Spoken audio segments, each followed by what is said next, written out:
સત્ય છે એ તારી પાસે અમે જાણવા આવ્યા છીએ.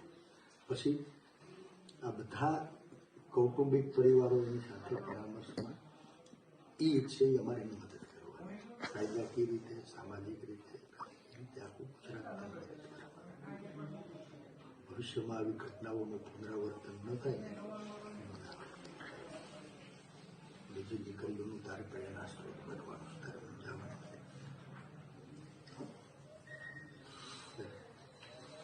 તને અહીંથી લઈ ગયા નથી બહાર આવી ત્યાં સુધી શું થયું નહીં મારે ખાલી સાચું ખાવ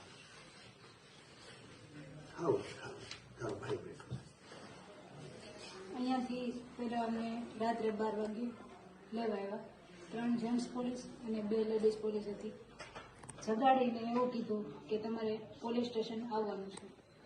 એટલે અમને થોડીક વાર બીક લાગી કે હું હશે ને હું નહીં. તો મને એવું પૂછ્યું કે તારો મોબાઈલ ક્યાં છે. તો હું અંદરથી લઈ આવી અને મોબાઈલ આપી દીધો. પછી પપ્પા મારી જોડે જ હતા. અમને અહીંયાથી લઈ ગયા ડાયરેક્ટ પોલીસ સ્ટેશન.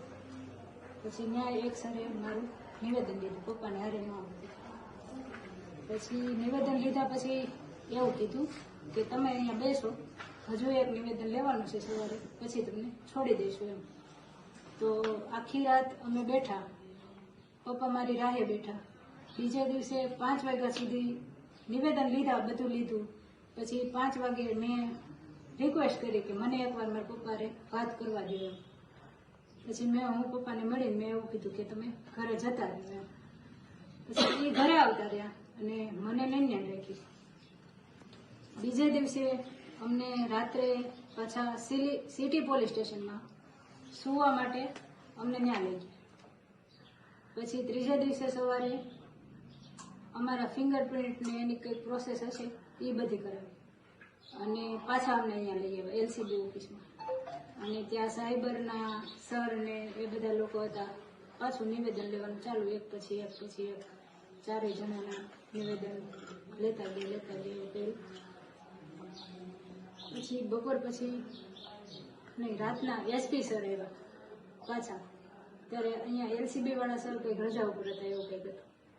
અને મારા જે મેન આરોપી છે મનીષભાઈ, એને એસપી સરે બોલાવ્યા અને ન્યા લઈ ગયા. એની પાસે બધું બોલાવડાવ્યું અને એને મારતા હતા તો મને બોલાવી, મને ત્યાં ઊભું રહીને બધું બતાવ્યું કેવી રીતે મારે છે.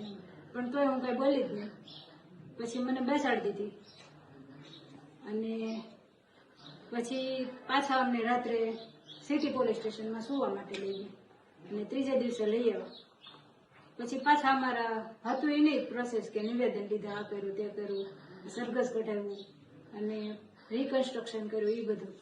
પછી આવીને પાછી મને બોલાવી, મને કે હજી તું ખોટું બોલે છે કે. મેં કીધું સર મેં આટલા બધા નિવેદન આપ્યા, મારે ખોટું બોલવું હોત તો હું પહેલા જ બોલી ગયું હોત. તો પછી મને બેહાડી નીચે અને પગ લાંબા કરાવીને પગના તળિયામાં પેલો બેલ્ટ આવે ને એનાથી પટ્ટેથી માર્યો. કોણ ત્યાં હાજર હતું? ત્યાં 2 લેડીઝ હતી. એક પરમાર કરીને છે, પીએસઆઈ છે કે પીઆઈ છે એનો ખ્યાલ નથી. પછી એક સાયબરના મેઇન સર છે એમ પરમાર એ હતા. એક બીજા રાઇટર છે એલસીબી ના એ હતા અને એક સાયબરના સર જોડે એક રાઇટર હતા. એટલે આ જયારે માર્યું ત્યારે બીજો ત્રાહિત વ્યક્તિ કોઈને હાજર હતું? અન્ય વ્યક્તિઓ કોઈ? ના, બીજું કોઈ નહોતું. આ જે એમ પરમાર સર છે ને એના કહેવાથી જ મને મારી. અને લેડીઝ પોલીસ અમારી? લેડીઝ પોલીસ હતી. કેટલીક વાર 5-6 વાર પટ્ટા માર્યા છે. પછી તોય છેક સુધી મારું નિવેદન તો એનું જ હતું. અને પછી અમને એવું કીધું કે જજ સાહેબના બંગલે લઈ ગયા અને ત્યાં કંઈક પ્રોસેસ કરવાની હતી. પછી પાછા લઈ આવ્યા. પછી કાંઈ નહીં, જજ તો એ જ કે સિટી પોલીસ સ્ટેશન મૂકી આવ્યા, સવારે લઈ ગયા અને બીજે દિવસે પછી કોર્ટ હતી. બપોર પછી કોર્ટે લઈ ગયા ને ત્યાંથી ડાયરેક્ટ જેલ. એ લોકોને એવું હતું કે મારા સરને જે મારે છે ને એનાથી હું બીને હું એને કઈ કહી દઈશ એમ, પણ એવું કઈ થયું જ નહીં. ખોટું કર્યું જ નથી. અને લેટર તમને ઓરિજિનલ આપ્યો એવું તમારું કહેવાનું છે. હા સાઈન એ ઓરિજિનલ હા સાહેબ અને તમે ખાલી ટાઈપ કરી હા. દીધું. તમને સીંધ્યું તમે કરી દીધું. હા તમારું એટલું જ કહેવાનું. હા લેટર તમારા કોમ્પ્યુટરમાં નથી બન્યું. નહીં કોરેકોરો લેટર આવ્યો, હા sign original letter original letter આવ્યો. સાઈન અને સિક્કાવાળું હા. અને રિકન્સ્ટ્રક્શન 2 વાર કરાયું. હા 2 વાર કિશોરભાઈ ઓફિસે આવતા જતા કઈ હા ઘણી વાર આવતા હોય જતા હોય ને એને કંઈક ટાઈપ કરવાનું હોય તો એ આવતા હોય તમારી આગળ જ કરાવતા હા મારી આગળ કિશોરભાઈ પોતે તમારી હા. પાસે ટાઈપ કરાવતા હા કિશોરભાઈ પોતે તમારી હા. પાસે ટાઈપ કરાવતા હા એટલે રિકન્સ્ટ્રક્શન અધૂરું કરીને પછી વળતે દી ઓફિસે લઈ ગયા ને તમે. હા પહેલા દિવસે રોડ ઉપર અકાયો હા અને બીજા દિવસે બીજા દિવસે પાછું રિકન્સ્ટ્રક્શન કરાવ્યું ઓફિસનું ઓફિસ. બીજે દિવસ ખાલી વરઘોડો જ કાઢ્યો હા. પહેલે દિવસે હા. આબરૂ લીધી આપણી હા જાતે. પછી બીજે દિવસે રિકન્સ્ટ્રક્શન કરાવ્યું ઓફિસનું નહીં મોઢે બંધાયું નતું કાંઈ નતું એમને જ હતું ખુલ્લે ખુલ્લે હા ખુલ્લે ખુલ્લે જ હતું એસપી ઓફિસમાં જ્યારે મીડિયાનું શૂટિંગ હતું ત્યારે એમને જ હતું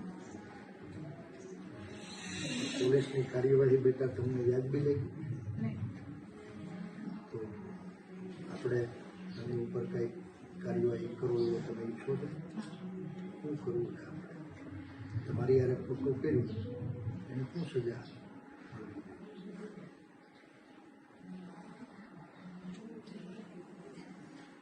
જેમની ઈચ્છા એ કે તો કાંઈ વાંધો હા, નહીં. અમે સહી જીવી.